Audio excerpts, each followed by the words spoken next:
नमोस्तु भगवान। हर जीव अपने अपने कर्म का फल भोगता है, तो फिर किसी की दुआ, अच्छा कल हो गया था, नमस्ते। रविंद्र दोषी, कितना भी पुरुषार्थ करो कार्य नहीं बनता है, फिर ऐसा कौन सा पुण्य करे कि शीघ्र कार्य की सिद्धि है? अक्सर कर लोग समझते हैं कि बाहर की भाग दौड़ का नाम पुरुषार्थ है, लेकिन केवल भाग दौड़ का नाम पुरुषार्थ नहीं है। मजदूर भी कितनी भाग दौड़ करते हैं, पत्थर तोड़ने वाले कितनी भाग दौड़ करते हैं, लेकिन वो जो चाहते हैं वो हासिल कर लेते हैं क्या? जबकि उनका ही मालिक गाड़ी में आराम से आता है, घंटे भर हाजिरी देता है, जरूरी इशारे करता है, निकल जाता है और उससे 100 गुना ज़्यादा कमाता है।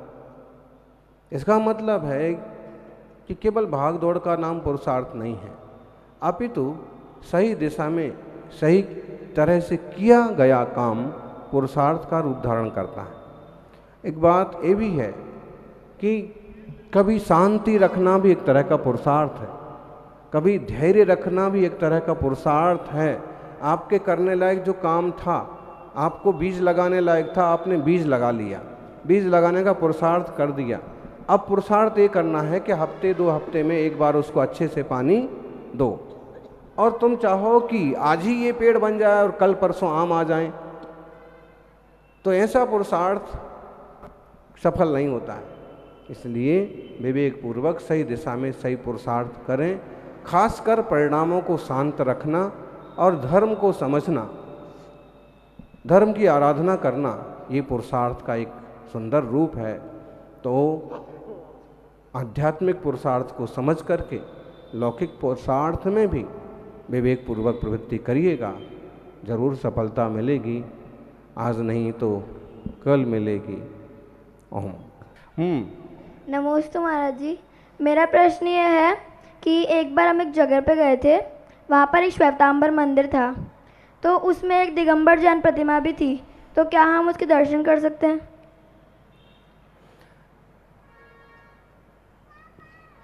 देखो, 18 दोष बज्जिए देवे, देव जो हैं 18 दोषों से रहित हैं, सर्वज्ञ हैं, वीतरागी हैं, हितोपदेशी हैं, उनकी आराधना करना चाहिए। ओम। नमोस्तु महाराज जी। महाराज जी, मैं एक सीए हूँ और आगरा में रहती हूँ, तो वहाँ पर जूतों का मैन्युफैक्चरिंग ज़्यादा होता है, तो अगर हम उनकी ऑडिट करते हैं या मतलब उनका कुछ काम करते हैं तो हमको पाप कर्म का आश्रय होगा? चमड़े के जूते? हाँ, चमड़े का भी होता है वहाँ काम, पर वहाँ काम मतलब मोस्टली जूतों का ही है आगरा में।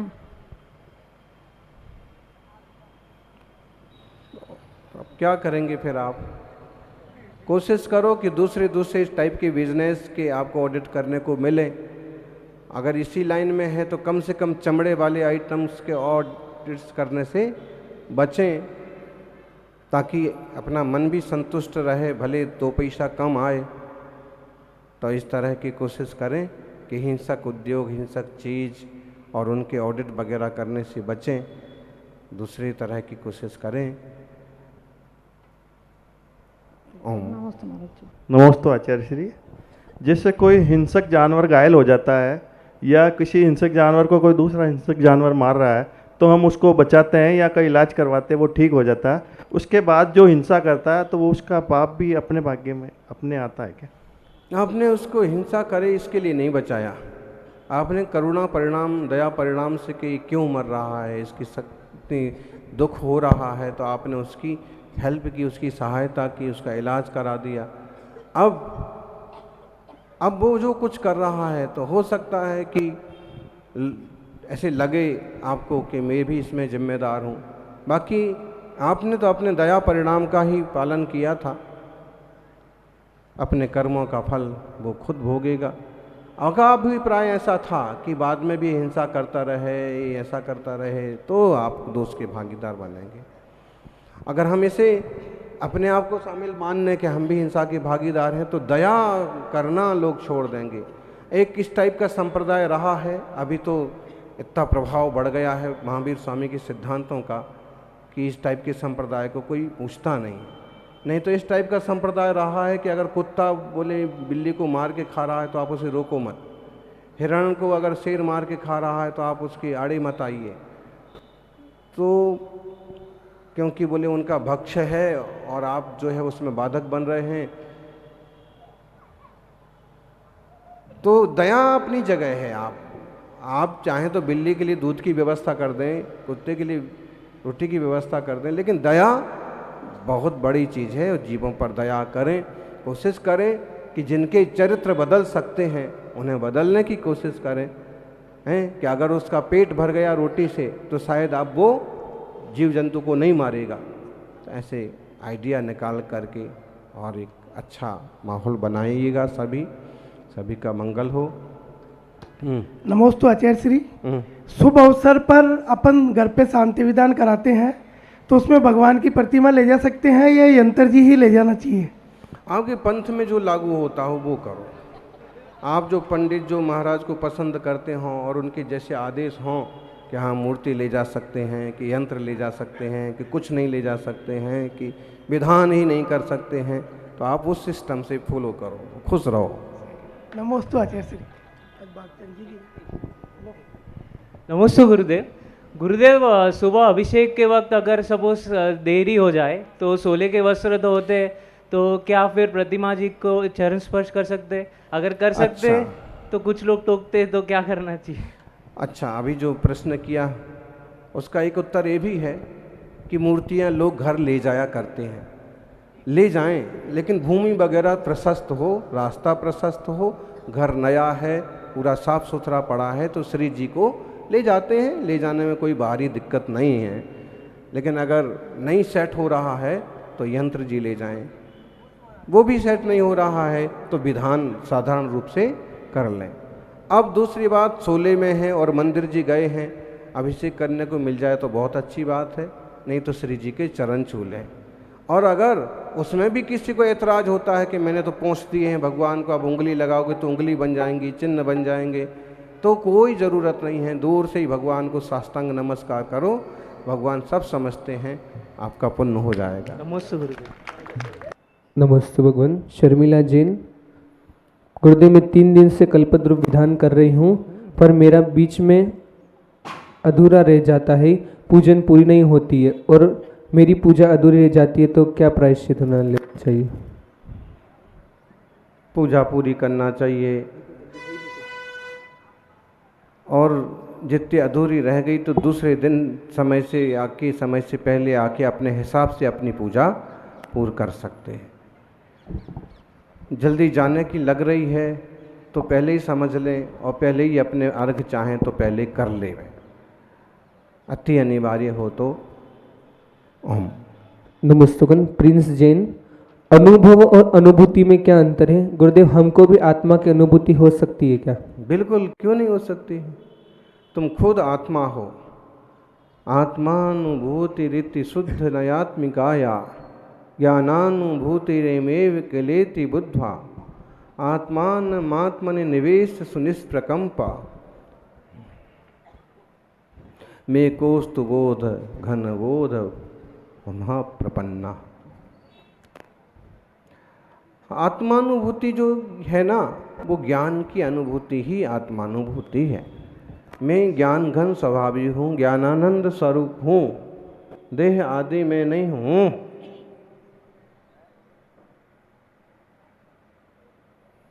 बंदर को मंच पर बैठाओ तो क्या करेगा?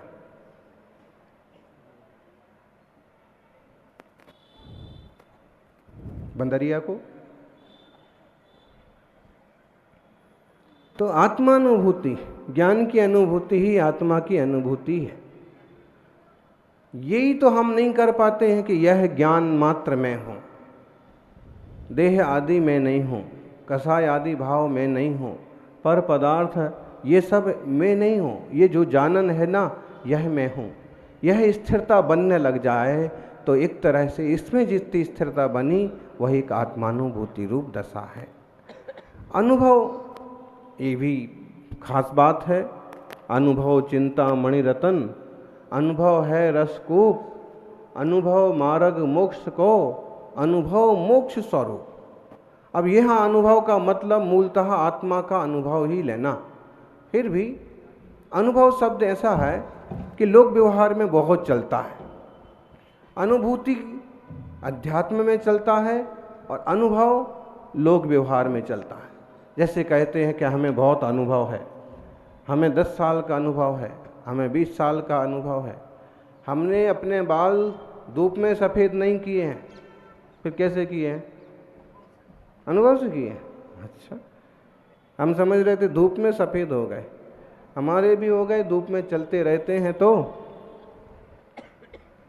ऐसे लोक में चलता अनुभव शब्द, चूँकि आत्मानुभव भी एक बहुत अच्छा शब्द है और आत्मानुभव रूप होने का, पाने का प्रयास करना चाहिए। ओम। नमस्तुगन, अमन तिवारी आगरा से। अब तक जो भी पाप किए हैं उनको खत्म कैसे करें, और अब तक जो पाप किए हैं उससे क्या हमको नरक जाना पड़ेगा? क्योंकि अब हमको समझ में आ गया तो आगे हम पाप नहीं करेंगे। तो नमस्तुगन। देखो, आयु बंध कर लिया है तो आपको नरक जाने से कोई नहीं रोक सकता, यहाँ तक कि आपके घर वाले भी नहीं रोक सकते। और अगर आयु बंध नहीं हुआ है तो आपको नरक कोई नहीं भेज सकता, यहाँ तक कि भगवान भी नहीं भेज सकते। अब जीवन में हिंसा, झूठ, चोरी, कुशील, परिग्रह रूप पाप होते रहते हैं। तो अब जो जो कुछ हुआ सो हुआ, लेकिन समझदारी ये है कि कम से कम दोष हों, कम से कम कसाय भाव हों, जीवन में शांति बनी रहे, तो निश्चित रूप से रोज़ रोज़ दिन दर्शन करने वाला, नमोकार का स्मरण करने वाला जीव भी देवायु का पात्र बन जाएगा, वो भी देव बन जाएगा। तो आप तो देव बनने की तैयारी करो, डोंट वरी। ओम। नमस्तुगन रविंद्र दोषी। हमको हमेशा मोक्ष जाने की भावना रहती है, हम ऐसा क्या करें कि अगले भाव में मोक्ष चले जाए? अरे आप तो इसी भाव से चले जाओ। बस शुरुआत ये है कि सबसे पहले घर छोड़ना पड़ता है, मिथ्यात्व छोड़ना पड़ता है, अविरतियाँ छोड़ना पड़ती हैं, कसाय छोड़ना पड़ता है, और ये सब छोड़ छोड़ छोड़ करके जब प्योर आत्मा का अनुभव होता है तो जीव को मोक्ष हो जाता है। केवल सोचने से नहीं होता है, सोचने के साथ साथ अंतरंग बहिरंग पुरुषार्थ भी होना चाहिए। विपरीताभिनिवेशम निरस्य सम्यक व्ययस्य निज तत्वम तस्माद् विचलनम सएव पुरुषार्थ सिद्धुपायोयम। विपरीत अभिनिवेश को छोड़ करके आत्मानुभूति रूप पवित्र दशा को उपलब्ध होना ही मोक्ष मार्ग है।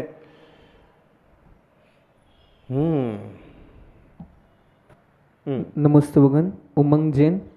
आज सुबह आपने पड़गान में वृक्ष की विधि ली थी, तो अगर नहीं मिलती तो उपवास हो जाता, लेकिन मिल गई ऐसी विधि तो कोई सोच नहीं सकता। तो क्या इस टाइप की विधि का दिमाग में आना क्या प्रसंग होता है? क्या पुण्य कल्पद्रुम होता है? विधान चल रहा है, तो कल्पद्रुम मतलब कल्प वृक्ष की विधि। अब कल्प वृक्ष तो किसके पास होगा? चलो कोई वृक्ष के पास खड़ा हो, वृक्ष को पकड़ के खड़ा हो, वृक्ष को लेके खड़ा हो। अब ऐसा ना हो कि कहीं से उखाड़ दिया और कहीं फेंक दिया, ये तो अनर्थ हो जाएगा, दोष लग जाएगा। गमला हो तो ऐसा कुछ मानस था, क्योंकि उपास का 2-3 दिन के बाद एक उपास होता है तो अच्छा रहता है, लेकिन क्या करें, वो योग बन गया और चर्या संपन्न हो गई।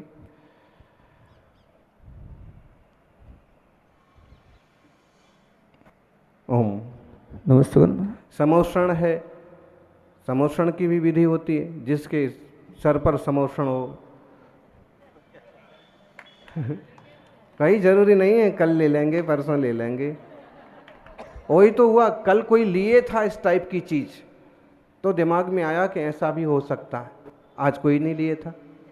तो कहीं भरोसा नहीं पड़ता है, सादी सादी विधि के उपास हो जाते हैं, सिंपल विधि के उपास हैं। एकदम 2 मौसम्बी की विधि ली थी अंकली में, और मिंडा जी परिवार और सब परिवार थे और उपास हुआ था। शांतिनाथ जी में एक आम की विधि ली थी, और जबकि वो मुंबई से आए हुए लोग थे, वो आम लाए थे ढेरों, पड़गाहन में एक आम नहीं लिया। सुबह दर्शन करने आए तब चढ़ा के गए। तो ये इसका क्या है विधि का नियोग? ओम। नमस्तु। घाटोल में घर घर रंगोली बनाई एक बार, तो जब पड़गाहन को निकले तो एक जगह भी नहीं, तो अंतर उपास हो गया। और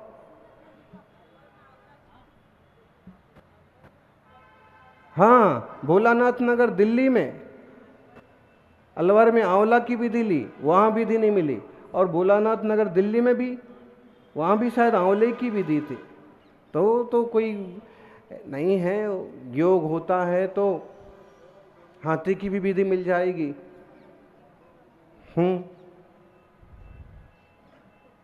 और योग नहीं हो तो अच्छा। ओम। नमोस्तु गुरुवर नमोस्तु। बोधि समाधि परिणाम शुद्धि स्वात्म ऋषि शुद्धि चिंतामणि चिंतित वसुदाने तम बंधमाना से ममोस्तु देवी। गुरुवर प्रतिक्रम में पढ़ते हैं, एकांत विपरीत वैनिक अज्ञान संशय 5 मिथ्या मार्ग में अगर चला हूँ और या उनको चलने वाले को प्रशंसा करता हूँ, उसके लिए मिच्छामि दुक्कडम। नंबर 2, एक लाइन आती है, गुरुजी बोलते थे, जो पाता है वो भाता नहीं, भाता है वो पाता नहीं, इसलिए जीवन में सुख साता नहीं। अभी जो आचार्य का चतुर्मास समोसन आहारदान सब लगा है, फिर भी उसमें कोई रुचि नहीं रखता, फिर बोलता है मैं सुखी कहूँगा, कहाँ से सुखी होंगे। नमोस्तु महाराज इसके लिए प्रभु। बहुत सुंदर। जो भाता है वो पाता नहीं, जो पाता है वो भाता नहीं, और इसलिए जीवन में सुख साता नहीं।